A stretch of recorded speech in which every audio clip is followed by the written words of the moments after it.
பல வருடத்துக்கு முன்னாடி ஒரு குருவும் அவரோட சிஷ்யனும் ஊரா பயணம் பண்ணிக்கிட்டு இருந்தாங்க.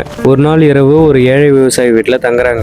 அவர்கிட்ட பெரிய நிலம் இருந்தது, ஆனா எந்த ஃபார்மிங்கும் இல்லை. அவங்களுக்குன்னு இருந்த ஒரே வருமானம் ஒரு எரும மாடு. அது கொடுக்குற பால் ரவோண்டு எடுத்துக்கிட்டு மீதியை வித்து தான் குடும்பத்தை ரன் பண்ணாங்க. அந்த இரவு எல்லாரும் தூங்குனதுக்கு அப்புறம் குரு சீடனை எழுப்பி இந்த எரும மாடை எடுத்துட்டு போ அப்படின்னு சொன்னார். சீடனுக்கு மனசுல இருந்தாலும் குருவுக்காக அதை செஞ்சிட்டான்.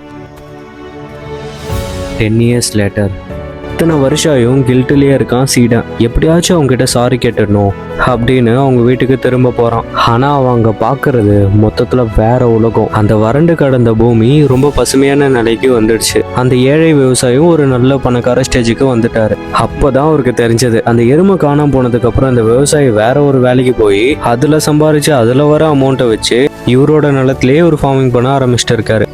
அந்த எருமை தான் அவங்கள வாழ வச்சது. ஆனா அது போனதுக்கு அப்புறம் தானே அவங்க வளரவே ஆரம்பிச்சாங்க. சொல்றேன் மைக், ஒரு நிமிஷம். உங்க வாழ்க்கையில இருக்க எருமை எதுன்னு கொஞ்சம் யோசிச்சு பாருங்க. அது உங்களை வாழ வைக்குதா இல்ல வளர விடாம தடுக்குதா? கம்ஃபர்ட் ஜோனை விட்டு வெளியே வந்தாதான் உங்க வாழ்க்கை ஆரம்பிக்கும்.